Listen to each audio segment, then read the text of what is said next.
Hi everyone.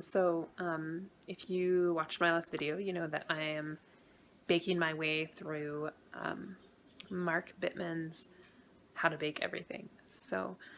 The first recipe in the book is banana bread. So the first chapter is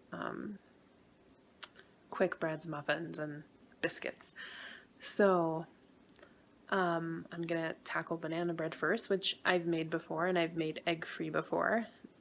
Not in a while though, and not with this particular recipe, so I'm gonna give it a shot. Okay, so the ingredients that we need to make the banana bread are flour, sugar, baking powder, salt, butter, vanilla extract, some very ripe bananas, and some ground flaxseed meal, and that is going to replace the egg in the recipe. You can mix a tablespoon of this with 3 tablespoons of water, and that is equal to 1 egg. Because in this recipe, I think the egg is really about binding it together and giving it some moisture. I don't know if that's right or not, but we already have a leavening agent with the baking powder. So I'm going to try the flaxseed meal, because if I recall from using it before, and I'm not sure on this one, it gets kind of gelatinous when you mix it with water. So we'll see about that. The other thing that we need is the pan. This is a 9 by 5 loaf pan, and you can't really see it. You can kind of see it, but I have sprayed it just the bottom of the pan with some Baker's Joy, which is the like Pam, the cooking spray, but with flour in it. I find that works really well for me for things not to get stuck. But the reason that I only did the bottom of the pan, I've read this before, is that the quick bread, because it doesn't have yeast in it, it needs a little help. So it's got the baking powder for rising, but it actually clings to the sides of the pan. And that's actually what helps it to not then collapse after it's started doing that. So we'll see how it goes. I'm going to make some adjustments for high altitude, which I will mention later, to the baking powder and I think the sugar. And we'll see if that helps. All right. So I've got my flour and my salt here in a bowl, and I'm about to add the baking powder and the sugar to that. So one of the rules with high altitude baking is that you decrease the leavening agent, whatever that is, and in this case that is the baking powder. So this recipe, I believe, sorry about my wandering camera there, this recipe calls for 1.5 teaspoons of baking powder, and I'm actually going to only put in 3/4 teaspoon of baking powder. And for the sugar, it calls for a cup of sugar, and I'm only going to put in 3/4 cup, because that's another high altitude adjustment that you can make, is reducing the amount of sugar.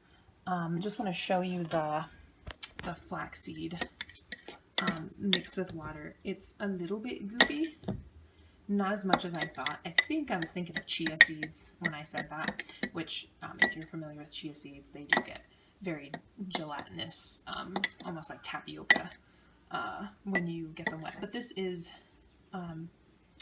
ground flaxseed meal mixed with water, and it does have some thickness to it, as it's been sitting here for about 5 minutes or so. Alright, so I've got my wet ingredients, the banana, butter, flaxseed with the water and the vanilla in one bowl, and I've got my dry ingredients in another bowl, and I'm about to mix them together. So the thing with quick breads is that you want to mix them just until they're combined, just at that moment. You don't want to over mix them, because then they won't rise like they're supposed to.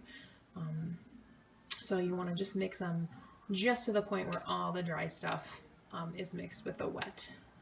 I've even seen some recipes and some bakers that talk about actually leaving some streaks of flour in the dough, but I don't typically find that that works for me. So yeah, I'm gonna combine those together and pour them in the pan and put it in the oven, and we'll see what happens. So I just took it out of the oven. I did the test with a toothpick. It came out mostly clean, which is what the recipe says. I did forget to mention that I increased the oven temperature by 25 degrees, so up to 375 degrees Fahrenheit, which I have not done that before, typically with high altitude adjustment, although that is something they say to try. The recipe said 350 for 50 to 60 minutes, and since I did it for 375, I actually checked it at 40 minutes, and then 45, and then finally took it out at 47. I do think it's done in the center, but I am a little concerned that it might be, trying to get the light right here, that it might be a little too brown on the outside, but we'll see when we flip it out. It's supposed to rest for 15 minutes in the pan, and then we can remove it. So I'll be back here in about 15 minutes. So it's been resting or cooling for 15 minutes in the pan on a rack. So now I'm going to give it a flip and see what happens. Oh, it came right out. There we go. Came out nice and clean from the pan. Looks pretty good. Actually, I was concerned that it was going to be too dark or burnt even, but it's looking pretty good. Let's see if I can do this one-handed. Definitely need to invest in a camera person here. Okay. So there we have it. It's still really hot, so I'm going to continue to let it cool for a while before I cut into it. But it's looking really good. I don't know what it's like on the inside. It's domed up really nice, which for those of you that don't cook at high altitude, I can't tell you how many times I've had a quick bread that has risen up like this and then at the end, or as it was cooling in the pan, has sunk in the middle. And so far this one is really holding up. It's got a sizable crack in it, which isn't necessarily a good thing, I don't think, from the technical baking of it, but I'm okay with that. Yeah, so I'm hoping, can't wait to get in there, hoping it's not like really gummy or mushy in there, which sometimes can happen too, so we'll see. Alright, so I did go ahead and cut it in half, right down the middle, just so I could see how it was in there, because sometimes the bread, quick breads are maybe more done on the ends than they are in the middle. I cut a slice out of it. I did eat it. It tasted great. It might still be a little bit too moist in the middle. Maybe I could have let it stay in the oven a little bit longer. I don't know if you can see in the video. I see kind of some areas where it just looks a little wetter than in other places. But it tastes great, flavor's great. It's got this nice crust on it that's really tasty, and I think it turned out great. I think the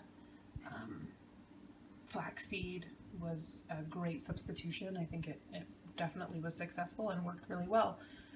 So yeah, and the high altitude adjustments seem to be good. Maybe if I had done it at the lower temperature of 350, I wouldn't have been as concerned about it getting too brown on the outside. Maybe I would have left it in longer. And it wouldn't have as much of these areas of moisture that I'm still seeing there. But other than that adjustment, I think this is definitely a solid recipe. So yay!